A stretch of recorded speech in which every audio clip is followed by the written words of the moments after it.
Hello everybody, this is Hannah F, and today I am going to read you Bud Not Buddy, Chapter 1.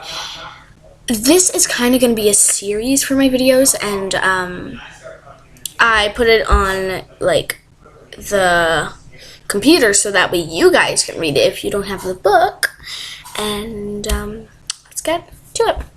Bud Not Buddy, Christopher Paul Curtis. Curtis. Winner of the Newbery Medal. Also, what's it called? Coretta Scott King Award. I think that's what it's called. Okay, Chapter 1. Here we go again. We were all standing in a line waiting for breakfast when one of the caseworkers came in and tapped down the line. Uh-oh, this meant bad news. Either they'd found a foster home for somebody, or somebody was about to get paddled. Paddled, it doesn't say this in the story. Paddled means when it was back in his time, like our parents' times, if they did something bad, they would get paddled, and it's a board, so they would be able to choose to get their parents called, or to get paddled. And sometimes people don't want their parents to know, so they just choose getting paddled. All the kids watched the woman as she moved along the line, her high-heeled shoes sounding like a little firecrackers going off on the wooden floor. Shoot! She stopped at me and said, "Are you Buddy Caldwell?" I said, "It's Bud, not Buddy, ma'am." She put her hand on my shoulder and it took me out of line. Then she pulled Jerry, one of the littler boys, over. "Aren't you Jerry Clark?" He nodded. He nodded. Okay, hold on.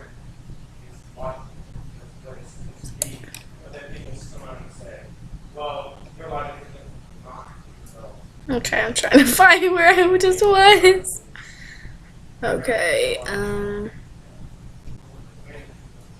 okay, it's over here, okay. Boys, good news. Now that the school year has ended, you both have been accepted in new temporary care homes starting this afternoon. Jerry asked the same thing that I was thinking. Together? She said, "Why, no, Jerry. You'll be in the family with 3 little girls." Jerry looked like he just found out they were going to dip him in a pot of boiling milk. And Bud? She looked at some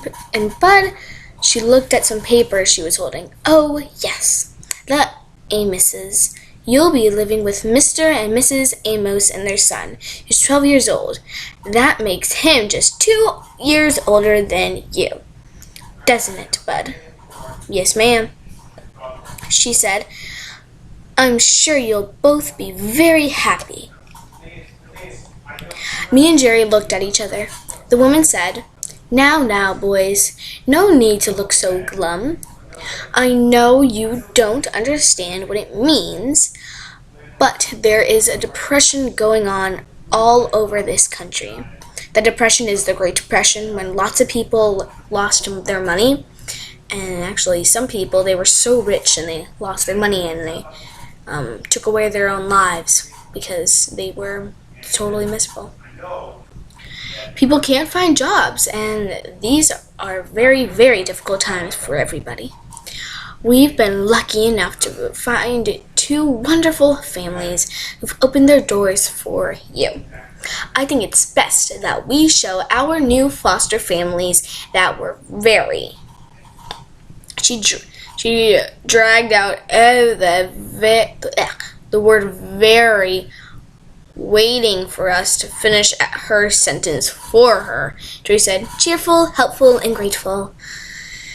I moved my lips and mumbled.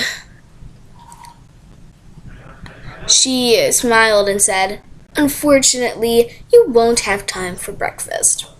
I'll have a couple of pieces of fruit I'll have a couple of pieces of fruit in a bag. In the meantime, Go to the sleep room and strip your beds and gather all of your things. Here we go again.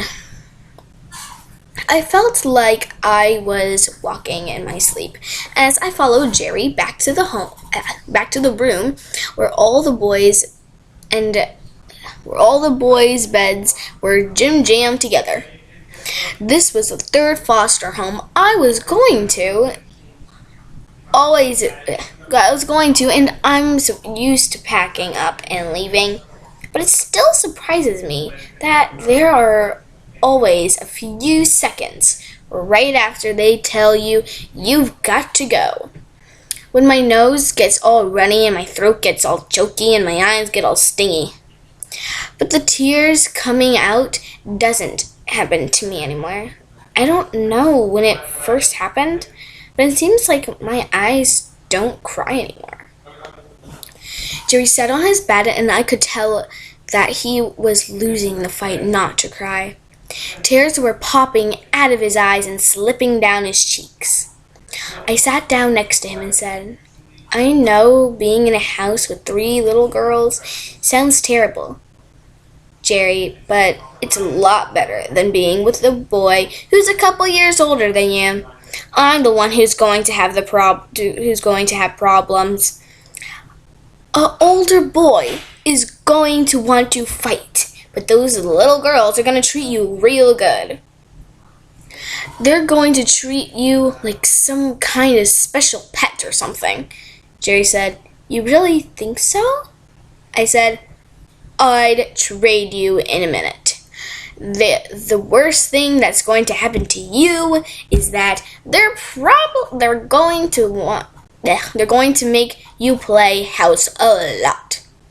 They'll probably make you be the baby and will hug you and do this kind of junk to you. I tickled Jerry under his chin and said, "Kaka-cuckoo, baby, baby." Jerry couldn't help but smile. I said, "You're going to be great." Jerry looked like he wasn't so scared anymore, so I went over to my bed and started getting ready. Oh, right, also before I continue, if this part, the limit is 10 minutes on my camera, so if this goes 10 minutes, and yeah, so I will make another part.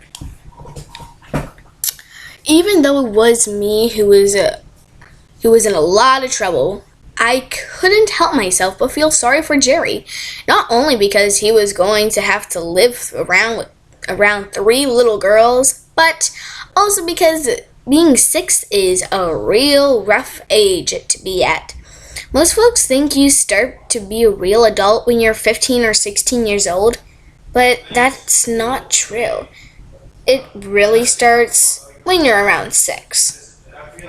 It's at 6 that grown folks don't think you're a cute little kid anymore. They talk to you and expect you to understand everything they mean. And you'd best understand too.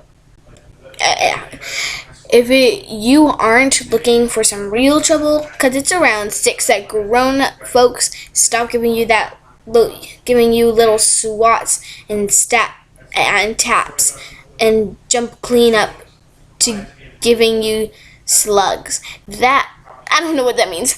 That'll knock you right down and have you seeing stars in a quick middle of the day. In the middle of the day. Don't know why I thought that.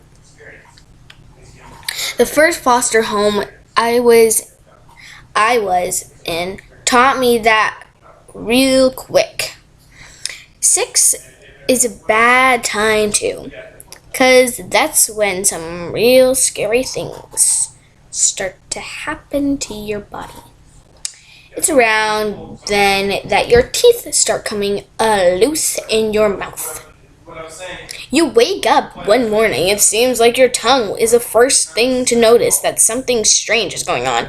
Because as soon as you get up there, it is pushing and rubbing up against one of your front teeth, and I'll be doggoned if that tooth isn't the littlest bit wiggly. Guys,